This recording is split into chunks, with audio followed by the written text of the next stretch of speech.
नमस्कार विद्यार्थी मित्रांनो. मी तुषार दिनकर नांदावरे भारत कॉम्पिटेटिव्ह फोरमच्या online free learning education platform मध्ये तुमचं सहर्ष स्वागत करत आहोत. आज जी आपली एमपीएससी ची ग्रुप सी ची परीक्षा झालेली आहे त्याच्यामध्ये थोडक्यात आपल्याला दिसतं की कशा प्रकारचे प्रश्न आलेले, ठीक आहे ना. थोडक्यात आपल्याला जी काही ग्रुप बी ची परीक्षा झाली होती त्याच्यापेक्षा जरा ह्या ग्रुप सी चा पेपर जरा सोपा दिसतोय आपल्याला, ठीक आहे. पण कुठंतरी आयोगानं या ठिकाणी साधारणतः 20% किंवा 30% थोडं जरा इथे प्रश्न वेगळे दिसतात. कसे हे जरा 70% क्वेश्चन हे जरा ट्रॅडिशनल लेवलचे दिसतात, तर जरा काही प्रश्न दिसतात आपल्याला 20 किंवा 30% प्रश्न हे थोडक्यात आपल्याला जरा हे वेगळ्या पद्धतीचे दिसतात. थोडक्यात काय तर प्रत्येक सब्जेक्टच्या बाबतीत जर विचार करतो म्हटलं, जसं भूगोल आहे, पॉलिटी आहे, किंवा मग इकॉनॉमी असेल, सायन्स असेल, इथं कुठेतरी जरा करंट बेसचा टच इथे दिलेला दिसतं नेमका, ठीक आहे. तसंच आपल्याला भूगोलामध्ये सुद्धा करंट बेसचा टच दिलेला दिसतं नेमका, ठीक आहे ना. याच्यामध्ये नेमकं बघू आपण की कशा पद्धतीचे क्वेश्चन या ठिकाणी दिसत आहे आणि कोणत्या ट्रॅडिशनल बेसवरचे आणि कोणते करंट बेसवरचे क्वेश्चन या ठिकाणी दिसत आहे ते एकदा आपण या ठिकाणी बघणार आहोत. आणि नेमकी इथं संभाव्य उत्तरे काय असू शकतात जे आयोग कदाचित पुढे जाऊन चेंज करू शकेल, बरोबर ना. पण ही नेमकी काय तर ते एकदा एकदा बघू आपण. त्याच्यामध्ये दिसतं, लक्षात घ्या मित्रांनो, पहिला प्रश्न दिसतंय काय, सेम ट्रॅडिशनल लेवलचा क्वेश्चन दिसतंय. याच्यामध्ये विचारलेलं काय तर लक्षात घ्या, थंड हवेचे ठिकाण आणि जिल्हा, ठीक आहे ना, या संदर्भातला हा क्वेश्चन दिसतंय. आणि याच्यामध्ये आपल्याला काय विचार केलेला आहे तर चुकीची जोडी याच्यामध्ये नेमकी कोणती दिलेली आहे, ठीक आहे. इथं काही जोड्या दिलेल्या आहे. एका ठिकाणी काय तर थंड हवेचे ठिकाण असतात आणि एका बाजूला त्याचा जिल्हा असतात, त्याच्यामध्ये चुकीची जोडी कोणती नेमकी हे ओळखायचं आपल्याला, काय. याच्यामध्ये दिसतं काय तर लक्षात घ्या, पहिल्यामध्ये दिलेलं काय, पाल आणि जळगावची जोडी दिलेली, ठीक आहे ना. पाल हे ठिकाणाने काय दिसतं तर जळगाव जिल्हा हा दिसतं आपल्याला, बरोबर. पण हे नेमकं बरोबर दिसत आहे. पाल हे ठिकाण जळगाव मध्येच आहे, पण पुढे जेव्हा जातो आपण नेमकं लक्षात घ्या दिसतं आपल्याला ठिकाण कोणतं, तोरणमाळ, आणि पुढे जिल्हा दिसतं आपल्याला कोणता तर तो धुळे, ठीक आहे ना. या ठिकाणी भाग असा नेमका की हे जे तोरणमाळचं ठिकाण दिसतं आपल्याला, हे दिसतं आपल्याला कुठे दिसतं तर हे दिसतं आपल्याला हे नंदुरबार जिल्ह्यामध्ये. कोणत्या जिल्ह्यामध्ये दिसतं आपल्याला, हे नंदुरबार जिल्ह्यामध्ये दिसतं मित्रांनो. म्हणून या ठिकाणी जे धुळे दिलेलं हे नेमकं चुकीचं, ठीक आहे ना. म्हणजे काय चुकीची जोडी विचारली होती, नेमकी चुकीची जोडी आपल्याला आपली मिळालेली आहे. त्यानंतर खाली पुन्हा पर्याय क्रमांक 3 आणि पर्याय क्रमांक 4 मध्ये महाबळेश्वर आणि सातारा बरोबर आहे, काय अडचण नाही. त्यानंतर लोणावळा आणि पुणे हे सुद्धा बरोबर आहे, काय अडचण नाही, ठीक आहे ना. इथपर्यंत पहिला प्रश्न झाला, ठीक आहे. ट्रॅडिशनल लेवलचा प्रश्न दिसतो आपल्याला, हा नेहमी जो विचारला जाऊ शकतो अशा पद्धतीचा. पुढचा प्रश्न लक्षात घ्या काय बोलतो मी आता, ठीक आहे ना. पुढच्या प्रश्नाबद्दल हा दिसतंय काय तर लक्षात घ्या, क्वेश्चन सेट डी मधला, क्वेश्चन सेट डी मधला 12वा प्रश्न दिसतोय आपल्याला भूगोलाच्या संदर्भातला, ठीक आहे ना. नदी प्रणाली बद्दलचा प्रश्न आहे हा नेमका मित्रांनो.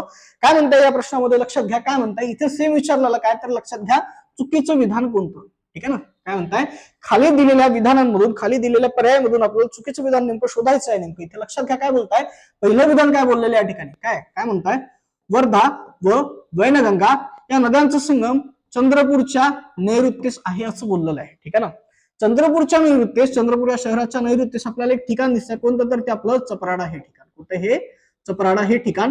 या चपराडा या ठिकाणीच लक्षात घ्या आपल्याला दिसतं काय तर वर्धा आणि वैनगंगा या नद्यांचा संगम होतो. आणि त्या चपराडापासून पुढे ती वाहते कोणत्या नावाने तर ती प्राणहिता नावाने वाहताना दिसतात. कोणत्या नावाने, ही प्राणहिता नावाने वाहताना दिसत आहे.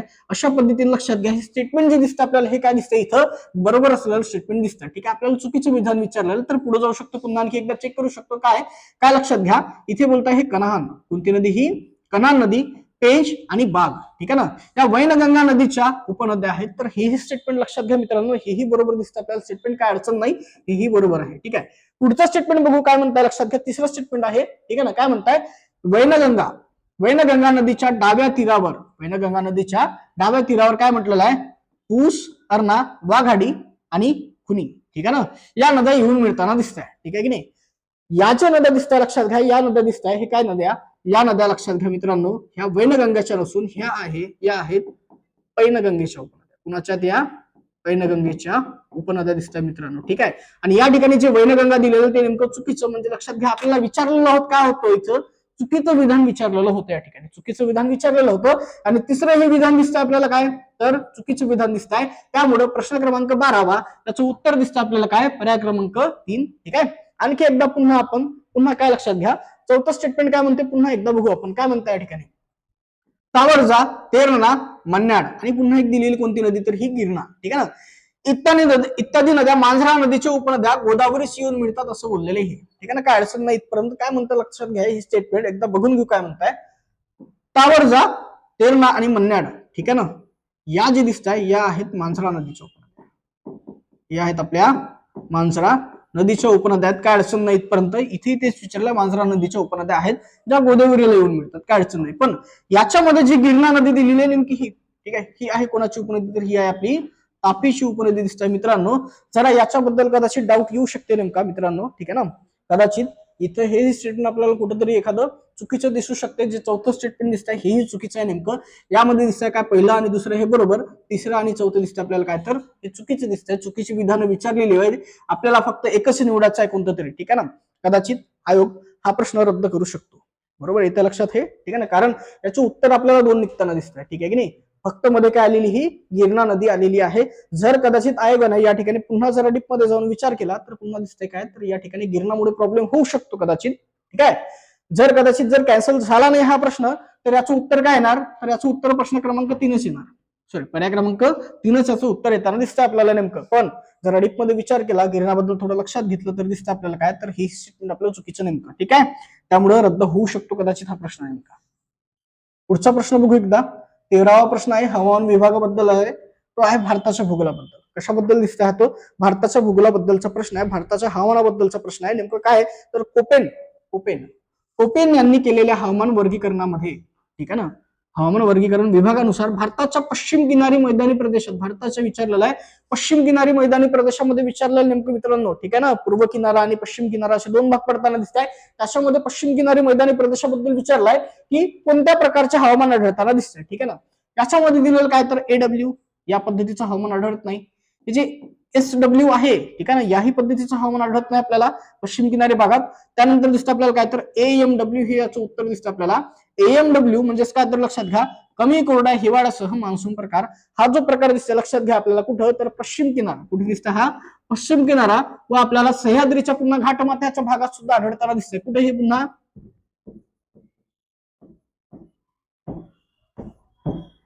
सह्याद्रीच्या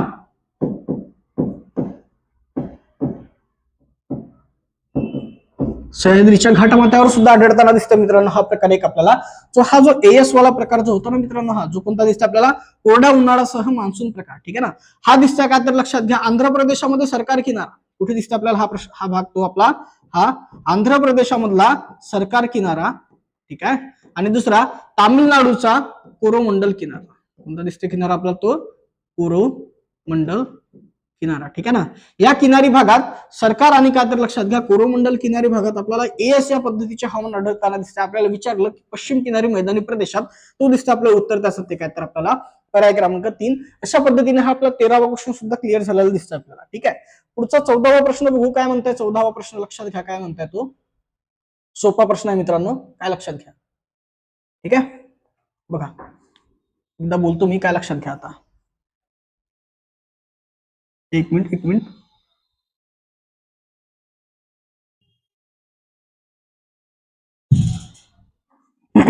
चला, थोडं टेक्निकल इश्यू येताना दिसतंय, ठीक आहे.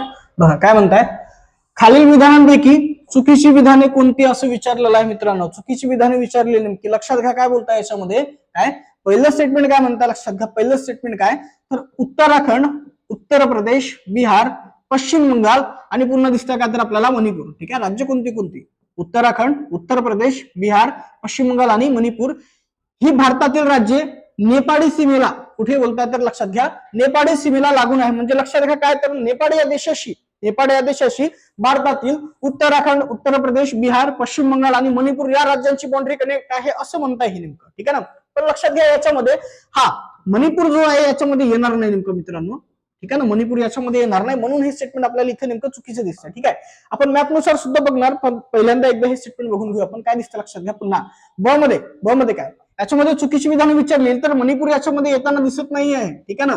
उत्तराखंड, उत्तर प्रदेश, बिहार, पश्चिम बंगाल आणि याच्यामध्ये येतो कोण तर आपला सिक्कीम येताना दिसते. पुन्हा आपल्याला कोण येताना दिसते इकडे आपल्याला सिक्कीम. मणिपूर याच्यामध्ये येणार नाही, ठीक आहे. त्याच्यामुळे चुकीच्या विधानामध्ये हे स्टेटमेंट आढळताना दिसते आपल्याला, ठीक आहे. ब स्टेटमेंट काय म्हणता लक्षात घ्या, नेपाळ हा एक भूवेष्टित देश आहे असं विचारलेलं आहे. काय म्हणताय नेपाळ हा देश कसा दिसतोय तर आपल्याला तो एक भूवेष्टित देश आहे जो चीन आणि भारत या दोन महाकाय देशांमध्ये वसलेला आहे. बरोबर आहे हे सुद्धा, ठीक आहे. त्या नेपाळच्या उत्तरेकडे तिबेटचा भाग आहे जो चीनचाच भाग नेमका, ठीक आहे. दक्षिणेकडे थोडक्यात काय दिसतं आपल्याला तो आपल्याला दिसतं भारताचा भाग दिसतो मित्रांनो, ठीक आहे ना. अशा पद्धतीने तो या दोन चीन आणि भारत चीन आणि भारत या दोन देशांमध्ये बसलेला दिसतं आपल्याला. तर हे जे स्टेटमेंट दिसतं आपल्याला मित्रांनो, हे स्टेटमेंट दिसतं आपल्याला बरोबर दिसतं, पण आपल्याला चुकीचे विधान विचारलंय, तर ब हे स्टेटमेंट आपल्याला आन्सर मध्ये येणार नाही. ठीक आहे. पुढे काय म्हटलं लक्षात घ्या. आता भूतान बद्दल विचारलेलं पुन्हा आणखी काय म्हणताय. भूतान हा देश नेपाळ या देशाचा शेजारी आहे असं बोललेलं आहे. ठीक आहे ना. पण नेपाळ या देशाचा शेजारी आहे किंवा हे नक्की सांगता येणार नाही, पण लक्षात घ्या काय बोलतो मी, की काय भाग नेमका, की याच्यामध्ये नेपाळ आणि भूतान या दोन देशांच्या बाउंड्रीमध्ये नेमकं दिसतंय. लक्षात घ्या. तर आपल्याला दिसतं काय, तर सिक्कीम या राज्याची बाउंड्री येताना दिसतंय. सिक्कीम हा देश कुठे असं, सिक्कीम हे राज्य भारतातलं आपल्याला मदत येताना दिसतंय. त्याच्यामुळे ही स्टेटमेंट आपलं चुकीचं होणार मित्रांनो.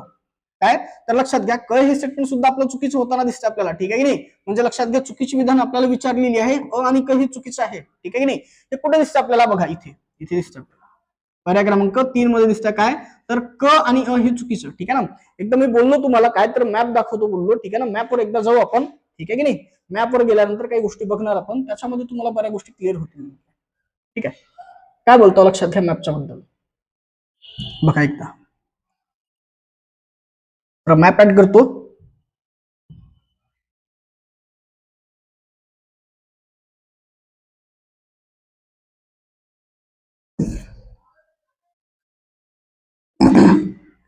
बघा मित्रांनो, पहिलं स्टेटमेंट होतं आपलं काय होतं, नेपाळ बद्दल होतं. ठीक आहे की नाही. नेपाळ बद्दल पहिलं स्टेटमेंट होतं. नेपाळ बद्दल विचारलेलं होतं आपल्याला काय, की ठीक आहे हा बघा नेपाळ, हा बघा नेपाळ. ठीक आहे ना. आपल्या भारताच्या उत्तरेकडे आहे थोडक्यात. ठीक आहे ना. नेपाळशी कनेक्ट आहे काय, उत्तराखंड कनेक्ट आहे. त्यानंतर दिल्ली नाही येणार याच्यामध्ये. ठीक आहे. उत्तर प्रदेश येणार आपला. दिल्ली याच्यामध्ये येणार नाही. उत्तराखंड येणार. त्यानंतर काय येणार आपला, उत्तर प्रदेश येणार. पुन्हा बिहार येणार. इथे हा छोटासा भाग दिसतो, असा थोडा भाग वर आलेला. हा भाग आहे आपल्या कशाचा होतो, आपला हा पश्चिम बंगालचा भाग आहे. त्यानंतर दिसतं आपल्याला काय, तर सिक्कीम दिसतं. ठीक आहे. या पद्धतीने नेपाळशी इतके राज्य साधारणतः काय दिसतं आपल्याला, भारतातले कनेक्ट दिसतं. ठीक आहे ना. थोडक्यात पुन्हा काय, तर लक्षात घ्या चीन आणि भारतामध्ये दिसतंय. ठीक आहे ना. उत्तरेकडे दिसतं आपल्याला काय दिसतं, उत्तरेकडे हा तिबेटचा भाग दिसतोय. उत्तरेकडे तिबेटचा भाग, जो कशाचा भाग नेमका, हा चीनचाच भाग दिसतो आपल्याला नेमका. ठीक आहे की नाही. आणि या बाजूला आपला उत्तराखंड, या बाजूला आपला भारताचा भाग आणि पुन्हा भारताचा भाग काय, तर लक्षात घ्या चीन आणि भारत. चीन आणि काय, तर लक्षात घ्या आपला भारत. या दोन देशांमध्ये काय लक्षात घ्या, हा स्थित आहे नेपाळ आपला. हेही बरोबर आहे, काय अडचण नाही. ठीक आहे ना. पुढे म्हटलेलं काय, तर नेपाळ हा भूतान हा नेपाळचा शेजारी देश आहे असं म्हटलेलं आहे. ठीक आहे ना. भूतान बघा या ठिकाणी दिसतं आपल्याला. ठीक आहे ना. पण काय झालेलं, हा सिक्कीम जरा मध्ये आलेला, त्याच्यामुळे लक्षात घ्या हा नेमका शेजारी होणार नाही. भूतानचा शेजारी आपला नेपाळ होणार नाही. त्याच्यामुळे ते स्टेटमेंट सुद्धा चुकीचं दिसतं नेमकं, लक्षात घ्या. ठीक आहे ना.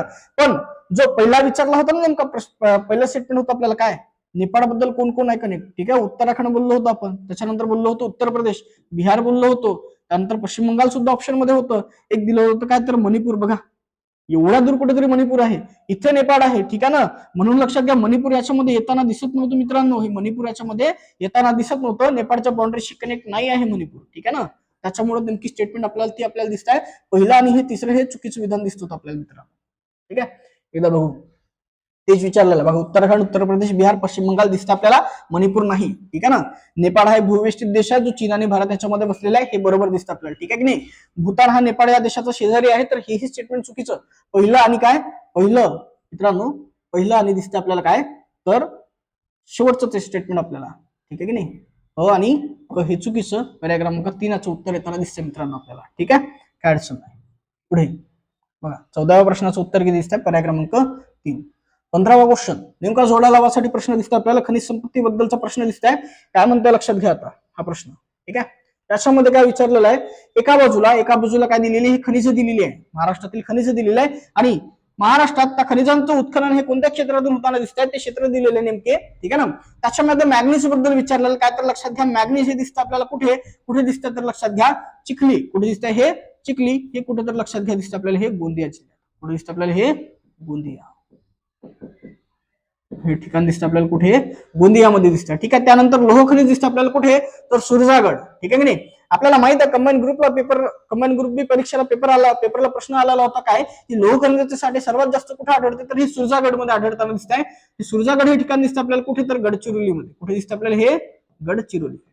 कुठे दिसतं आपल्याला, हे गडचिरोलीमध्ये. आणि त्यानंतर लक्षात घ्या बॉक्साईट बद्दल दिलेलं काय, तर लक्षात घ्या उदगीर दिसत आहे. ठीक आहे की नाही. उदगीर या ठिकाणी दिसतं. आणि त्यानंतर दिसतं आपल्याला काय, तर क्रोमाइट दिसतं. कुठे तर लक्षात घ्या, हे जनोली या ठिकाणी दिसत आहे. हे कुठे तर लक्षात घ्या आपल्याला दिसतं, हे सिंधुदुर्ग या ठिकाणी. कुठे दिसत आहे आपल्याला, सिंधुदुर्ग या ठिकाणी दिसतंय मित्रांनो.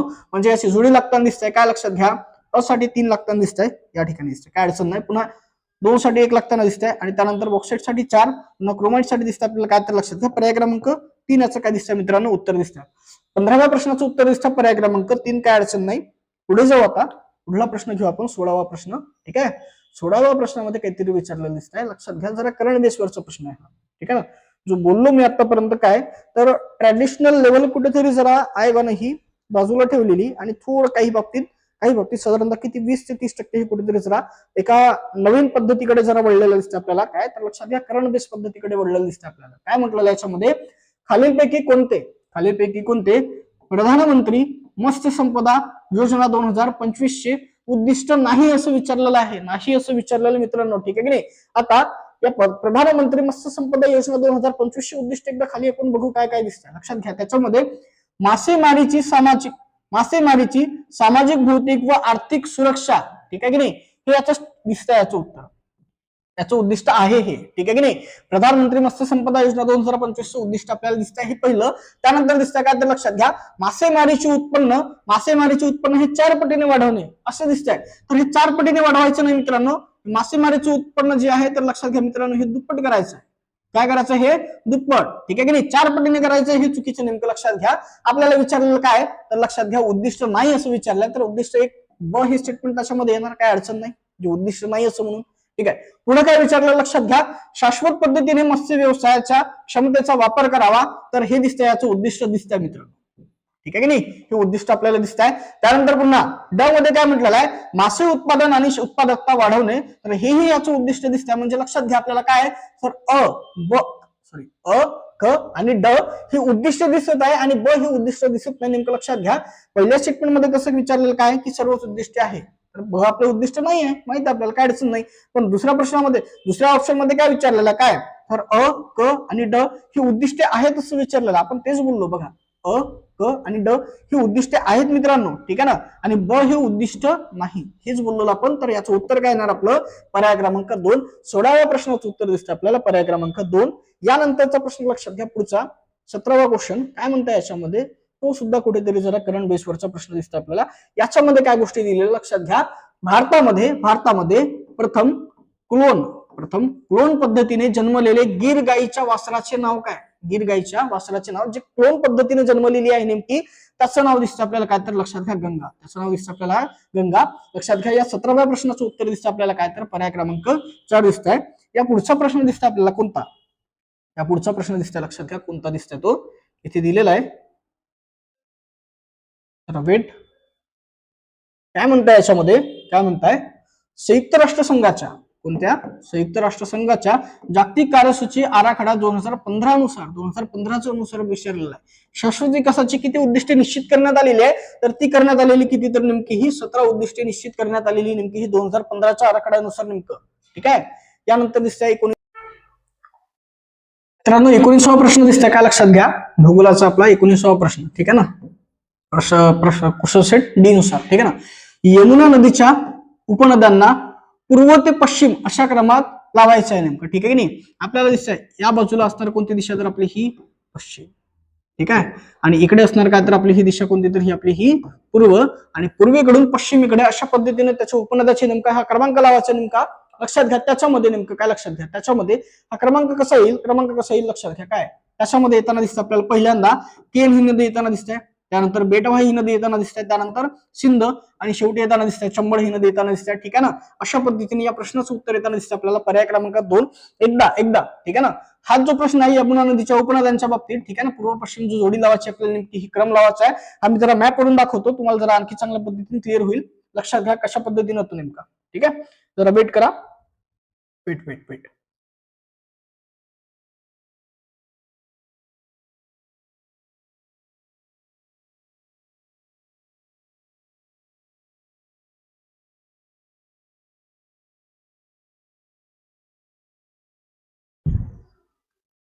तर मॅप वरून जर चांगल्या पद्धतीने आपण व्हिज्युअल्स घेतले तर आपल्याला चांगल्या पद्धतीने लक्षात राहू शकते मित्रांनो. ठीक आहे ना, त्यामुळे जरा मॅपवर बघू आपण कशा पद्धतीने आपल्याला यमुना नदीच्या उपनद्या दिसतात. ठीक आहे ना, हे आपल्याला दिसतंय काय तर गंगा नदीचा मॅप दिसतो नेमका. ठीक आहे ना, गंगा नदीचा मॅप आहे आणि त्याच्यामध्ये यमुना ही गंगेची उपनदी दिसते. ठीक आहे की नाही, बघा एकदा, बघा मित्रांनो या ठिकाणी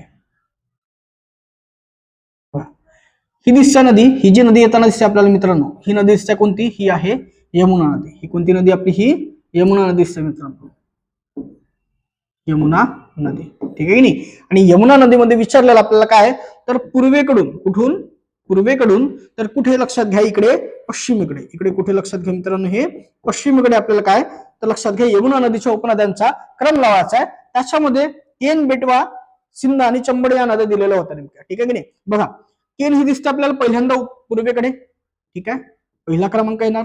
त्यानंतर दिसते आपल्याला दुसरी कोण, बेटवा दिसत आहे, दुसरा क्रमांक येणार. त्यानंतर दिसते आपल्याला कोण, सिंध, याचा तिसरा क्रमांक येणार. आणि एक शेवटी दिलेली होती कोण, याच्यापैकी कोणती तर ती आपली चंबळ दिलेली होती. त्याच्यामध्ये लक्षात घ्या चंबळचा क्रमांक येणार कितवा, तो चौथा येणार. कुठून, हा पूर्वेकडून पश्चिमेकडे अशा पद्धतीने. तर लक्षात घ्या केन, बेटवा, सिंध आणि काय, तर लक्षात घ्या चंबळ. तो सेम आपण त्या ठिकाणी बोललेलं नेमकं काय, तर लक्षात घ्या केन, बेटवा आणि सिंध आणि चंबळ असंच आपलं उत्तर येताना दिसत होतं. जे किती जे होतं आपल्याला काय, पर्याय क्रमांक 2 मध्ये. कोणत्या पर्यायामध्ये होतं दिसतं आपल्याला, दिसतंय ते केन, बेटवा, सिंध आणि चंबळ हे पर्याय क्रमांक 2 मध्ये. म्हणजे 19व्या प्रश्नाचं उत्तर दिसतं आपल्याला काय, तर पर्याय क्रमांक 2. ठीक आहे. पुढचा आणि शेवटचा प्रश्न दिसतो आपल्याला भूगोलाचा, तो काय लक्षात घ्या आता. सोपा प्रश्न आहे पुन्हा आणखी. ठीक आहे, जो करंट बेसवर दिसतो आपल्याला, जो दिसतो आपल्याला वाहतुकीच्या संदर्भात. कशाच्या संदर्भात दिसतो आपल्याला, तो वाहतूक,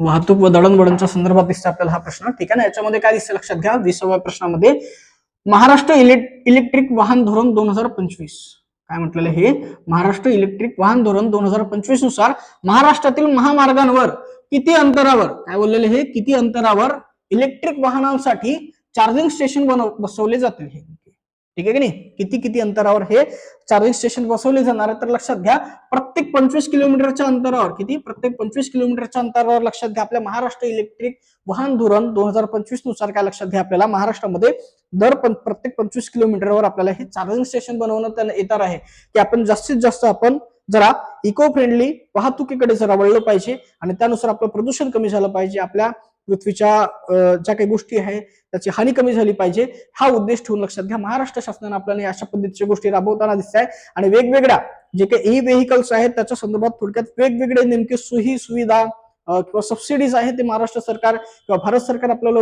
उपलब्ध करून देणार आहे नेमकं. ठीक आहे, अशा पद्धतीने आपल्याला या ठिकाणी दिसतं. का तर लक्षात घ्या भूगोलाचे हे 10 प्रश्न होते ज्याची संभाव्य उत्तर आपण या ठिकाणी बघितली. त्या प्रश्नांमध्ये चेंज होऊ शकतो. जी आयोगाची जी फायनल आन्सर की असणार, कदाचित काही प्रश्न रद्द होऊ शकतात. अशा पद्धतीने आपल्याला या ठिकाणी दिसतंय. काय तर लक्षात घ्या कंबाईन ग्रुप्सचा पेपर दिसतंय. ठीक आहे, धन्यवाद मित्रांनो. जर तुम्ही पार्थ अकॅडमीच्या युट्यूब चॅनलला सबस्क्राईब केलेलं नसेल तर ते एकदा सबस्क्राईब करून घ्या, जेणेकरून तुम्हाला अशाच पद्धतीचे नवीन नवीन व्हिडिओ तुम्हाला नोटिफाय होतील नेमकं. ठीक आहे, धन्यवाद.